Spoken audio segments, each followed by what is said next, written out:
and a very good talk.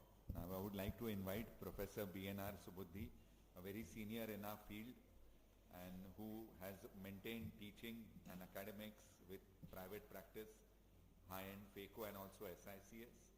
He'll be speaking on nucleus removal by the sandwich technique.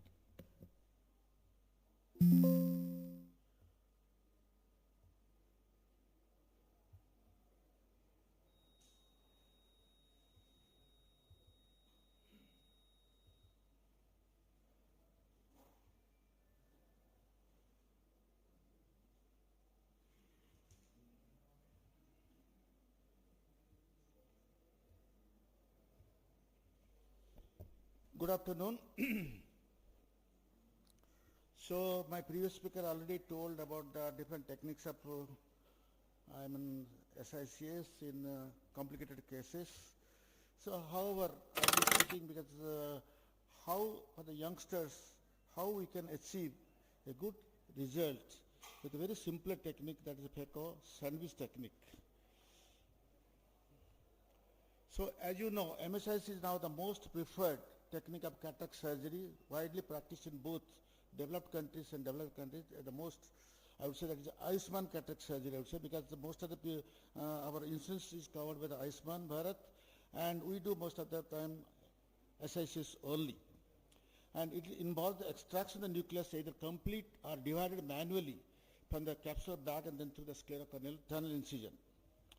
And nucleus extraction is one of the most important step in the cataract surgery, particularly SIC surgery, and lot of techniques have been evolved over the time, and these techniques have their merits and demerits. It depends upon how you practice and how you get the good result.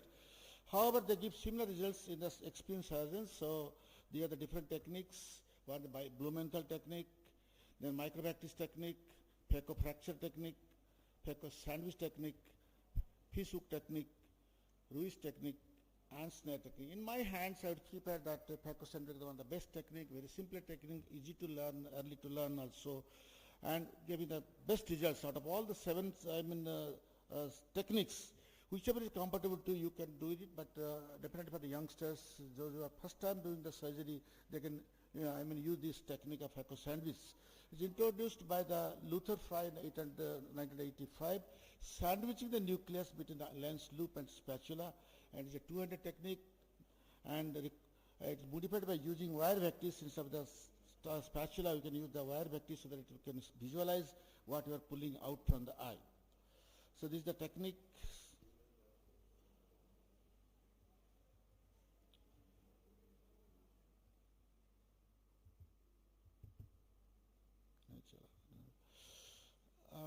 Okay. Technique that is inject viscoelastic. Once you complete the section, you're going to, and also you have done the rexis. Both inject viscoelastics above the endothelium, above the lens to protect the endothelium, and make a good space for the putting the Sinski hook, and below space to introduce vectis. So push iris diaphragm back. So very carefully see that your posterior capsule is pushed quite far. Introduce vectis below the nucleus, carefully see again while passing this vectis under the nucleus, so that you will not catch the iris at any point, and also will not injure the posterior capsule.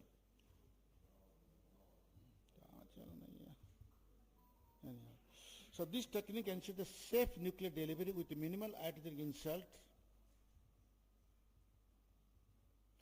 And entry instrument that Sinski will help in protect the endothelium, and the special designed corrugated microvectis will protect your posterior capsule so that you will not injure the posterior capsule while there is in the nucleus. The enlarged internal tunnel allows the nucleus to rest in it and come out total without damage the endothelium.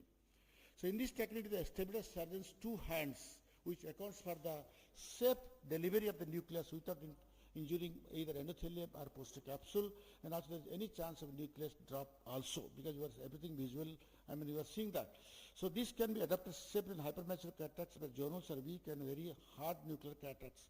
So complications are very, very less, very, very minimal. I would say that intraocular damage the corneal unless you are very careful, you will injure the endothelium. Iris dialysis, yes, while introducing this spatula posteriorly, you must be very careful. You are not catching the iris at the 6 o'clock position, and similar at the 12 o'clock while pulling out the 12 o'clock position iris. Post-operative, definitely if you manipulate more, you will expect a straight keratopathy, but if you manipulate less, you will less keratopathy and corneal advance very less. So why Phaco sandwich technique? It's a very simple technique, easy to learn, no learning curve, less instrumentation, a clear cornea. D means sometimes you require larger section because if the nucleus is very hard, you can go for larger section, may induce astigmatism. So for our students in medical institutions, first you teach this Phaco sandwich technique. Then once you master this technique, you can go for the other techniques of nucleus delivery. So our surgical goal is to protect the corneal film and protect the capsular and posterior capsule. So following these are the three principles where how to produce it. It's a learning curve. You do a wider sclerocorneal section tunnel, a bigger axis so that nucleus, whatever the size of the nucleus, you can pull into the antechamber and use adequate OBD. That's very important. As much as possible of OBD so that you should not injure the both endothelium and the posterior capsule. So to conclude, Phaco sandwich technique for nuclear delivery in the nemesis is one of the best and simplest technique. Before I end, I'll show you the video. Just I'll show you the video.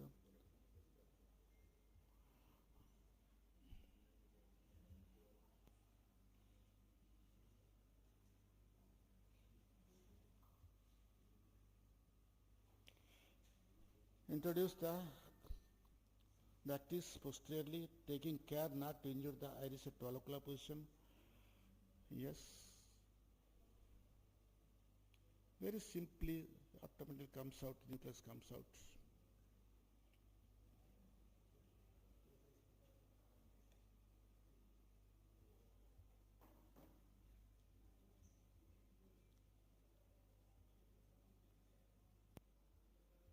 Sorry, it's gone somewhere.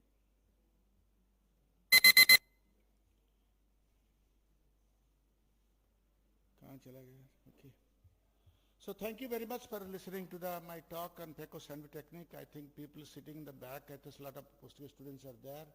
So I think it is one of the best technique you can learn easily from your teachers, from your masters, and you can practice in your even in the wet lab also. Thank you very much.